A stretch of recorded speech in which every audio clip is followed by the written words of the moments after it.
Boa noite, meus irmãos. Estamos mais uma vez aqui para estudarmos, para falarmos da nossa querida doutrina espírita.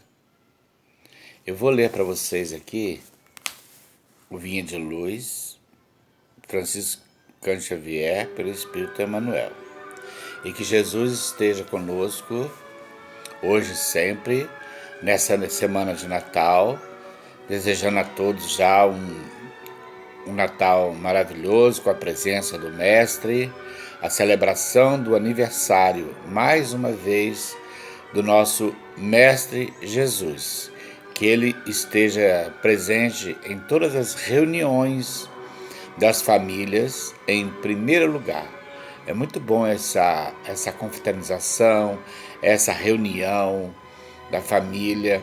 Nós não estamos podendo reunir todas as pessoas, mas estamos sim reunindo aquele núcleo familiar, né, junto de nós, para podermos nos confraternizar e que Jesus esteja sempre presente. Ele é o principal convidado dessa nossa ceia. E eu vou trazer para vocês hoje a lição 33 do Vinha de Luz, como eu disse. Que título é um título tá, assim, muito simples. Ele fala assim, vê, pois. Ou seja, ele quer dizer, olha, observe, analise aquilo que vai ser dito. Então, Jesus falou, que está em Lucas, capítulo 11, versículo 35, Jesus falou assim, vê, pois, que a luz que há em ti não sejam trevas. Então Jesus quis dizer o seguinte, que muitas vezes a luz que há em nós, a gente se acha iluminado, a gente se acha o máximo, somos espíritas, estudamos a doutrina espírita, mas temos que ter muito cuidado. Então, Emmanuel vem aqui com um texto nos esclarecendo, dizendo da seguinte maneira, a ciência e a sabedoria, inteligência e conhecimento, intelectualidade e luz espiritual. Geralmente, todo homem de raciocínio fácil é interpretado à conta de mais sábio. No entanto, há que distinguir. O homem não possui ainda qualidades para registrar a verdadeira luz. Daí a necessidade de prudência e vigilância. Em todos os lugares, há industriosos e entendidos, conhecedores e psicólogos. Muitas vezes, porém, não passam de oportunistas prontos para o golpe do interesse inferior. Quantos escrevem livros abomináveis, espalhando veneno nos corações? Quantos se aproveitam do rótulo da própria caridade, visando extrair vantagens à ambição? Não bastam o engenho e a habilidade. Não satisfaz a simples visão psicológica. É preciso luz divina. Há homens que, num instante, apreendem toda a extensão de um campo, conhecem-lhe a terra, identificam-lhe o valor. Há, todavia, poucos homens que se apercebem de tudo isso e se dispõem a suar por ele, amando-o antes de explorá-lo, dando-lhe compreensão antes da exigência. Nem sempre a luz reside onde a opinião comum pretende observá-la. Sagacidade não chega a ser elevação, e o poder expressivo apenas é respeitável e sagrado quando se torna ação construtiva com a luz divina. Raciocina, pois, sobre a própria vida. Vê com clareza se a pretensa claridade que há em ti não é sombra de cegueira espiritual. Muito interessante, né? Porque assim, sempre à primeira vista somos levados a crer em algo que depois, analisado, observado, como diz a lição, vê, pois ela não é tudo aquilo que se apresenta, não é aquilo que a gente inicialmente achava ser. Então, nós temos contato com pessoas que são intelectuais, pessoas que, né, elas são da ciência, mas será que a ciência está sempre junto com a sabedoria? Creio que não. Poderia haver ciência e sabedoria juntas, mas na maioria das vezes não. Porque muitas vezes o conhecimento, como ele fala aqui, leva às vezes à vaidade, leva às vezes ao orgulho, né? A egoísmo muito grande, até o isolamento numa classe que se julga muito intelectual. Mas qual o conteúdo que existe? Será que há luz ali? Às vezes a gente acha, a gente dá valor à primeira vista, àquilo que nós enxergamos, mas será que há conteúdo? Né? Não adianta você se encher de um conhecimento muito grande, mas falta a sabedoria para enxergar longe as coisas que estão à volta de nós. Então, Emmanuel fala bem claro o seguinte: em todos os lugares que ele fala aqui, ó, há industriosos entendidos, conhecedores e psicólogos. Muitas vezes, porém, não passam de oportunistas prontos para o golpe do interesse inferior. Muitas vezes as pessoas são usadas, né, por essas pessoas para benefício. Na área da política, isso é muito comum. Né? A gente é procurado, a gente tem toda a atenção das pessoas quando está próximo de eleições, por exemplo. Né? Então a gente é levado muitas vezes por isso aí. Em outros campos também, esse é apenas um exemplo.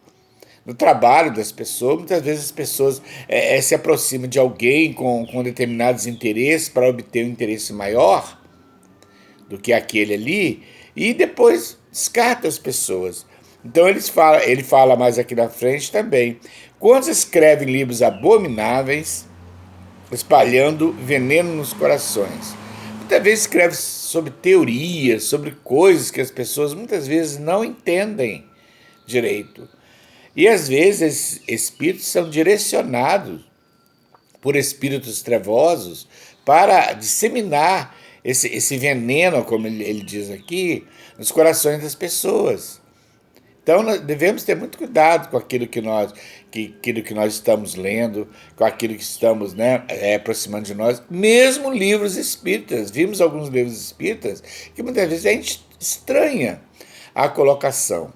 Então a gente deve sempre tomar esse cuidado com autores já conhecidos, reconhecidos dentro da própria doutrina, que muitas vezes aqueles vaidosos, né, que se acham iluminados, já iluminados, escrevem coisas que muitas vezes fogem fora da doutrina. Às vezes atrás de uma modernidade, de uma atualização da doutrina espírita, não precisa disso, né? É só um desenvolvimento da doutrina. Isso sim, a gente quer um desenvolvimento a partir dos princípios básicos que Kardec deixou para nós. Então vamos ter muito cuidado com aquilo que nós lemos, mesmo no meio espírita. Quando se aproveita do rótulo da própria caridade, muito comum isso, né? Visando extrair vantagem da ambição. A gente liga a televisão, a gente vê toda hora as pessoas falando, e embaixo já vem lá uma conta bancária, para que a pessoa já deposite aquele valor ali. É claro que todas as entidades elas precisam se manter, tudo bem, mas a gente vê exemplos escabrosos aí de lucros absurdos. As pessoas que estão à frente comprando propriedades, coisas que não tem nada a ver com aquilo que eles pregam, com aquilo que eles estão dizendo. Então devemos ter muito cuidado com aquilo que nós ouvimos, aquilo que nós enxergamos ali, né? Ele fala, não basta um engenho e habilidade. Você ter engenhabilidade. Não satisfaz a simples visão psicológica, é preciso luz divina. Em tudo é preciso estar em contato com a luz divina. Em tudo aquilo que formos fazer na vida, de trabalho, de estudo, de tudo, tudo, tudo, dentro da própria família, a gente parar para pensar, raciocinar, nunca ir levando assim pela primeira visão. Será que ali é a luz divina ou ali há trevas? Então a lição ela chama para que a gente observe, que a gente analise tudo aquilo que está se passando conosco, né? Ele dá um exemplo aqui muito interessante, quando ele fala que há homens que no instante apreendem toda a extensão do campo. Às vezes a pessoa observa aquilo que está em volta dela e vê mil possibilidades daquilo que ela está enxergando, né? Aí ele fala assim, ele está dando exemplo aqui do campo, né? Mas isso aqui é uma alegoria, vamos dizer assim. Conhece-lhe a terra e identificam-lhe o valor. Você olha, há valor. Há, todavia, poucos homens que se apercebem de tudo isso e se dispõem a suar por ele, né? Aquele caso que a pessoa está observando, então será que ela se dispõe a trabalhar quando você vê uma possibilidade de um crescimento, né, de um determinado trabalho? Será que a pessoa está realmente disposta a dar tudo por ele? Ele fala aqui em seguida, amando antes de explorá-lo. Quer dizer, aquele trabalho, você vê uma possibilidade de amor naquele trabalho, para explorar aquilo, mas será que você vai dar as condições para que aquele trabalho produza aquilo que é esperado? Como ele fala na frente, dando-lhe compreensão antes da exigência.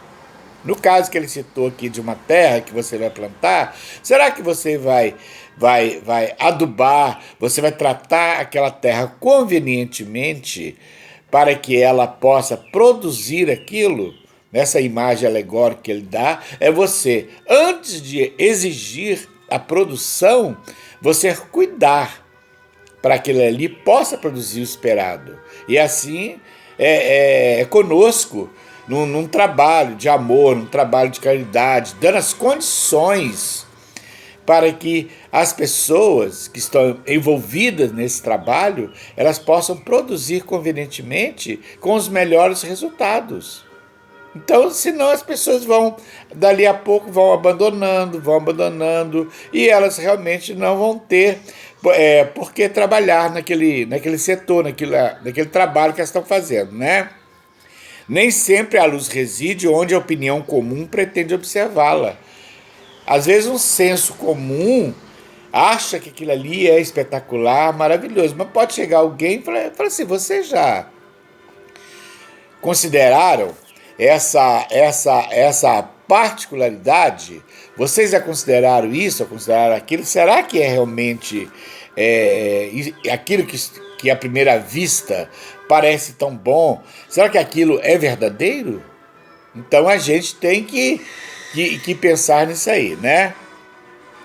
Sagacidade não chega a ser elevação. Uma pessoa muito esperta e tal, pensa, puxa, aquela pessoa ali é tão capaz, ela deve ser uma pessoa que tem alguma elevação espiritual. Nada disso. Às vezes aquela pessoa é apenas uma pessoa esperta, uma pessoa muito inteligente, né? E o poder expressivo apenas é respeitável. Às vezes a pessoa tem um poder de chegar, reunir as pessoas, de fazer um trabalho. Ele fala, é respeitável, quer dizer que a gente tem que respeitar essa capacidade que as pessoas têm. É sagrado esse tipo de envolvimento da pessoa naquele trabalho. Quando se torna ação construtiva com a luz divina. Não adianta ter essa sagacidade, esse poder expressivo, como ele cita aqui, se você não tiver uma ação construtiva, o fazer. O que Jesus fez? Jesus exemplificou tudo aquilo. Ele foi lá, falou, passou para nós o conhecimento, o evangelho, e fez. E executou. Tudo aquilo que ele falava, ele executou. E deixou a maior dica para nós. Vocês são deuses, vocês podem fazer tudo aquilo que eu faço e muito mais. No exemplo de humildade. que a gente poderia algum dia se elevar até mais que ele. É difícil, muito complicado para nós isso, mas ele deixou isso em aberto, deixou isso em aberto para todos nós. E aí Manuel continua aqui. Raciocina, pois, sobre a própria vida. Então, tudo isso que a gente está comentando aqui, sobre esse comentário, sobre o que Jesus falou, para a gente observar, a gente analisar, tudo isso temos que levar para a nossa própria vida. A nossa vida realmente é que tem que ser analisada sobre todos esses prismas que nós estamos falando aqui. Tudo aquilo que nós estamos observando aqui, levar para a nossa vida. Se não levarmos para a nossa vida, o que vai adiantar? Como nós vamos poder nos melhorar? Como nós vamos poder obter uma elevação espiritual para depois disso passar para as pessoas próximas? Se não tivermos conteúdo, não temos nada a passar para as pessoas. Não é isso? E ele vem concluindo aqui. Vê com clareza se a pretensa claridade que há em ti não é sombra de cegueira espiritual. Como diz o ditado, a pessoa às vezes se acha